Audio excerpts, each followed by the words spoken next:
Bonjour et bienvenue à tous, je suis ravie de vous retrouver pour un point complet sur l'actualité en principauté. C'est la première édition de la semaine, en voici les titres. La journée mondiale de lutte contre le sida, le 1er décembre, est l'occasion de rappeler que 34 millions de personnes vivent avec le VIH dans le monde. En principauté, une vente aux enchères était organisée au profit de l'association Fightheads Monaco.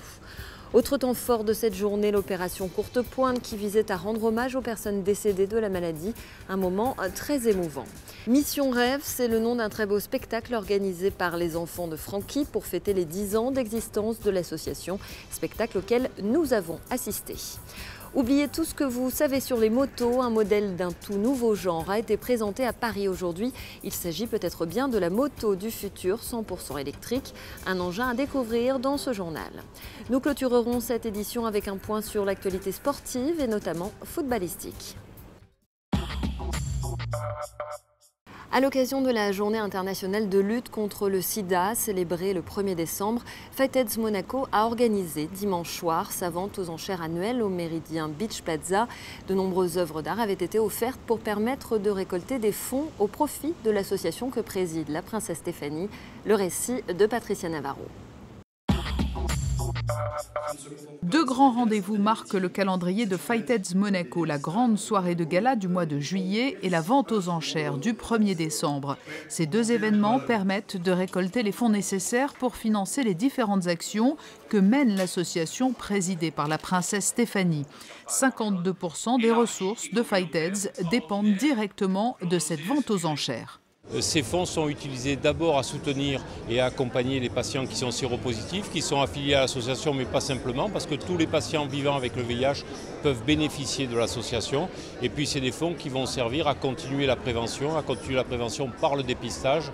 Et j'en rappelle notre action récente, Test in the City, qui a été un franc succès et qui a permis justement d'aller vers les gens, d'aller vers les autres et de les dépister. 2200. Les fonds récoltés lors de cette vente annuelle sont également destinés à la maison de vie de Carpentras, l'un des projets phares de Fightheads Monaco.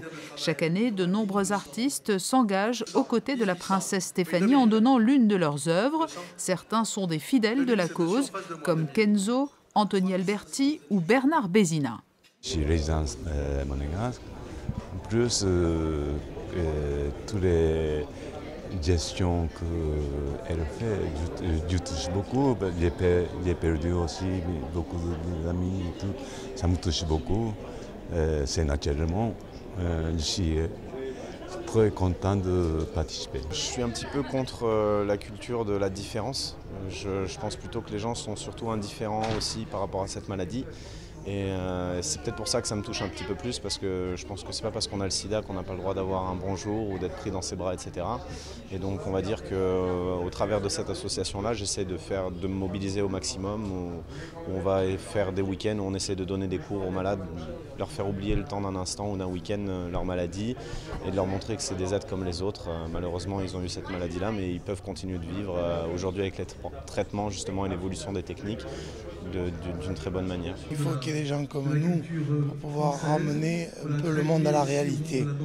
Et le but des artistes en général est de participer à tout ça. C'est le minimum qu'on doit faire, à mon avis.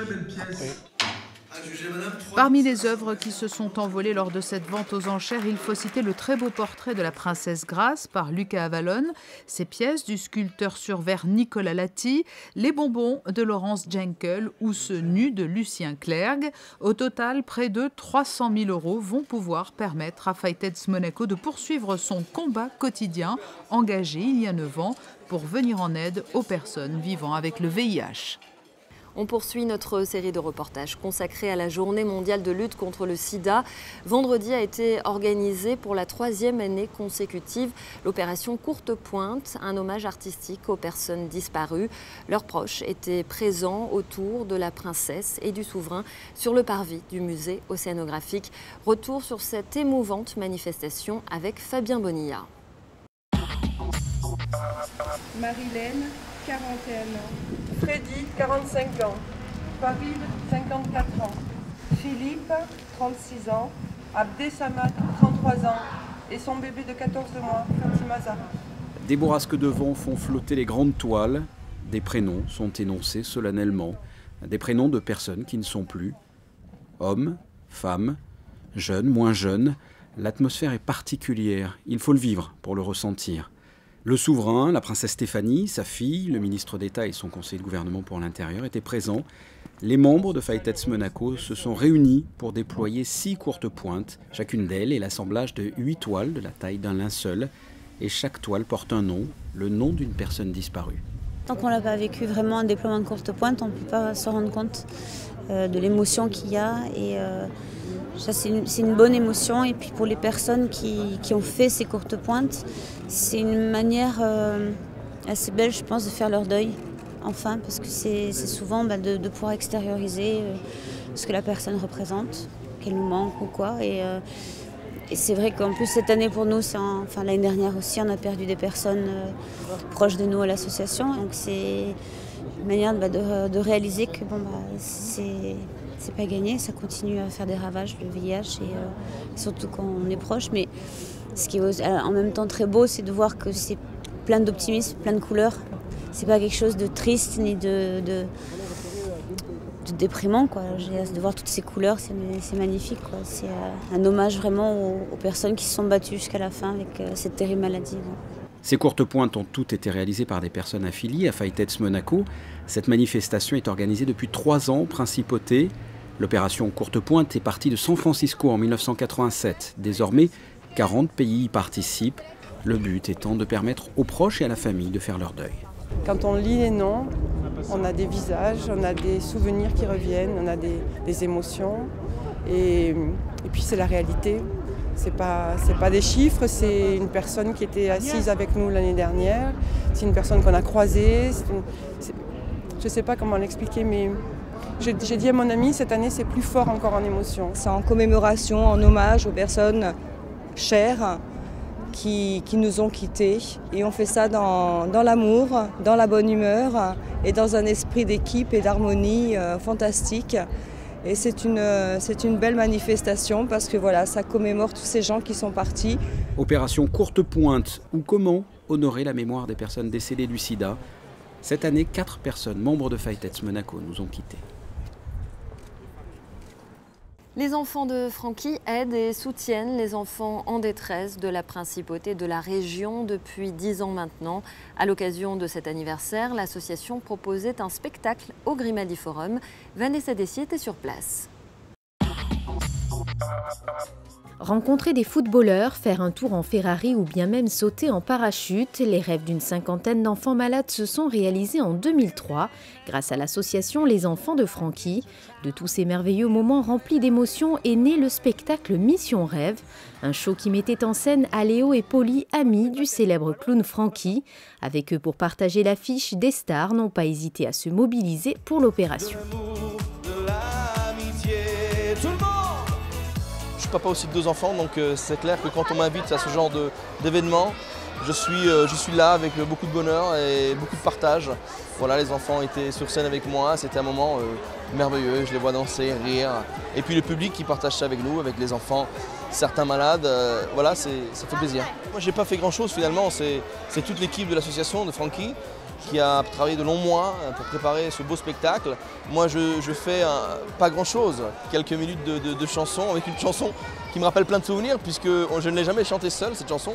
C'était l'hymne de la Star Academy 1 et donc ça me fait aussi pas mal d'émotions de me rappeler tous ces souvenirs qui ont bercé la jeunesse de beaucoup de monde aujourd'hui. Mission Rêve a été jouée plusieurs fois pendant le week-end. Des représentations étaient prévues pour le grand public afin de récolter des fonds pour l'association. Mais le spectacle a surtout été imaginé pour les enfants malades et défavorisés. Dans l'ambiance de Noël, les bambins semblaient véritablement enchantés. Ça va, c'était bien. Surtout quand il y avait ceux qui dansaient là, les petits garçons. C'était bien. En plus, on a vu des stars. C'était bien le spectacle, j'ai aimé. Ben oui, c'est bien, c'est trop bien. Pour clôturer ce moment de rêve, chaque enfant est reparti les mains pleines de cadeaux. Pas de doute, le Père Noël s'était invité bien avant l'heure au Grimaldi Forum. C'est un nom qui va changer le quotidien de centaines d'enfants. L'association monégasque de l'ordre constantinien de Saint-Georges vient de racheter un ancien bus de la CAM pour l'offrir aux enfants sénégalais. Fini les longs trajets à pied pour se rendre à l'école ou à l'hôpital. Les plus jeunes disposeront d'un moyen de transport moderne. L'autobus a été béni par le vicaire général René Giuliano devant la cathédrale de Monaco. Une messe à laquelle assistait le ministre d'État Michel Roger. Au cours de la cérémonie, plusieurs personnalités ont été faites chevaliers de l'ordre constantinien de Saint-Georges. Elle vient d'être officiellement présentée aujourd'hui à Paris et devrait être l'une des principales attractions du Salon de la moto jusqu'au 8 décembre, porte de Versailles. Wattman, la dernière née de la marque Vauxhall, dirigée depuis quelques années par le monégasque Gildo Palanca Pastor. Un engin que nous présente Patricia Navarro. Au premier regard, elle rappelle les motos des super-héros des comics américains. Wattman est une première pour le constructeur Vauxhall. Il s'agit du premier modèle 100% électrique développé par cette marque, racheté en 2010 par Gildo Palanca Pastor, alors que l'entreprise était en difficulté. Après avoir fait de la firme automobile Venturi une pionnière en matière de véhicules électriques à haute performance, le chef d'entreprise monégasque a décidé de se lancer un nouveau challenge, mais dans le domaine des deux roues cette fois. Cette moto qui est à mes côtés, qui est un engin de 200 chevaux, c'est l'engin le plus puissant au monde en véhicule électrique à deux roues. Donc c'est un engin assez insensé, un concentré de notre savoir-faire. Donc les meilleurs ingénieurs de Venturi ont contribué à faire de ce projet Vauxhall une réalité en quelques mois de travail extrêmement intense. Et donc c'est cet engin qui est voilà, au début d'une nouvelle histoire dans le domaine du deux roues pour nous. Pour donner corps à ce modèle innovant, Gildo Palanca Pastor s'est tourné vers un designer qu'il connaît bien. Sacha Lakik a dessiné les plus récents modèles de la firme Venturi. Il a eu carte blanche pour Wattman avec une seule contrainte, intégrer le pack batterie de ce deux roues électrique. Nous l'avons rencontré alors qu'il venait de découvrir pour la première fois le véhicule sorti de son imagination fertile. Cette moto, je la connais sur le bout des doigts parce que je la vois tourner dans tous les sens, sur ordinateur en permanence. Je l'ai imaginée, modifiée plein de fois. Et ma première impression est qu'elle est parfaitement bien équilibrée en termes de forme. Il y a comme souvent sur un objet de caractère, il y a des contradictions qui vont bien ensemble. Et là, je pense notamment au train arrière qui est massif, qui évoque la puissance, qui évoque cette idée d'accélération et de performance extrême, qui est bien contrebalancée avec la finesse et l'élégance de la selle, par exemple. Wattman va créer l'événement jusqu'au 8 décembre au Salon de la moto de Paris. Cette moto du futur entamera ensuite une vaste campagne promotionnelle internationale avant que ne soit ensuite lancée sa commercialisation. La prochaine rencontre des Rouges et Blancs, ce sera ce mardi à 21 h face à Nice. Dans quel état d'esprit les deux clubs abordent ce derby de la Côte d'Azur? Eh bien, nous avons pris le pouls à quelques heures du coup d'envoi, aussi bien du côté de la SM que du côté de l'OGC Nice. Avec un derby, ça reste toujours un match un petit peu à part par rapport au quotidien du championnat. Et puis ça demande certains ingrédients particuliers et ça ne déplaît pas parce que c'est une suprématie et parce que voilà, c'est un bon match à jouer. C'est un parfum particulier avec des supporters géographiquement très proches. Voilà, donc c'est un bon petit match en perspective. Un derby, c'est un derby, donc ça fait appel à certaines valeurs un peu plus prononcées et c'est pas plus mal dans la situation où on est. Donc voilà, je pense qu'on sera présent. Il n'y a pas de favori parce que c'est un derby, c'est toujours des matchs chauds, très excitants à jouer. Voilà, on dit souvent qu'un derby, ça se joue pas, ça se gagne. Et voilà, je pense que les deux équipes vont être très motivées pour gagner ce match. Après une montée en N2 la saison dernière, c'est historique. L'ASM Tennis de Table vient d'accéder ce week-end à la Nationale 1. L'équipe de la Principauté a largement battu son dauphin Antibes 8-2. Monaco reste invaincu depuis le début de la saison. On écoute à ce propos le président de l'ASM Tennis de Table, Marc Loulergue. La réussite vient un petit peu surtout de la cohésion de l'équipe. Nous avons cette année la chance d'avoir recruté 2 joueurs qui sont de très bon niveau français. Damien Provost qui joue dans les 70 français, qui actuellement est aux États-Unis, fait pas mal de tournois aux États-Unis. Et nous avons recruté un jeune espagnol qui s'appelle Monzo Montero, qui a été classé dans les 100 premiers français, parce qu'il fallait faire un classement, puisqu'il était étranger, mais qui doit jouer pareil à peu près le même niveau. Donc nous avons 3 joueurs de niveau dans les 80 français, plus 2 autres joueurs derrière qui jouent dans les, on va dire, 150-200 français, ce qui nous permet d'avoir une bonne cohésion dans l'équipe. Là, dès janvier, vous allez attaquer la Nationale 1. Quel est l'objectif et le potentiel? Alors l'objectif de la Nationale 1, c'était comme l'objectif de première saison, c'était de se maintenir en Nationale 2. Nous avons eu l'opportunité et la chance de monter en Nationale 1, mais là, la Nationale 1, c'est beaucoup plus relevé et financièrement, nous n'avons pas le potentiel pour l'instant de monter en division supérieure. Donc notre but, c'est de se maintenir cette année en Nationale 1 et éventuellement l'année prochaine aussi de se maintenir en Nationale 1 avant de vouloir évoluer, parce qu'on dit qu'il vaut mieux pas mettre la charrue avant les bœufs. Donc on va essayer d'abord de se maintenir en Nationale 1. Ça va être un petit peu plus difficile, mais je pense qu'avec les 3 joueurs dont je vous ai cités et 2 autres qui sont derrière, M. Sanson et M. Tissot, nous allons de grandes chances de se maintenir en Nationale 1. Le beau temps accompagnera-t-il la rencontre entre l'ASM-FC et le GC Nice? Voici vos prévisions météo. La semaine s'annonce plutôt belle, le temps sera sec et ensoleillé mardi avec un vent plus faible que les jours précédents. Mercredi, la journée sera douce et calme. Jeudi, le ciel restera clair et lumineux. À noter la possible réapparition de quelques nuages vendredi, mais sans réelle dégradation du temps. Alternance d'éclaircies et de nuages, c'est également ce que prévoit Météo France pour samedi. Les températures, elles seront beaucoup plus clémentes que la semaine dernière. Vous l'avez remarqué, le fond de l'air s'est radouci et cela va continuer. Le thermomètre oscillera entre 12 et 16 degrés mardi. Le mercure grimpera jusqu'à 17 mercredi et jeudi après-midi. Vendredi, il fera 12 degrés au lever du jour, 15 au meilleur de la journée. Samedi, les températures resteront similaires.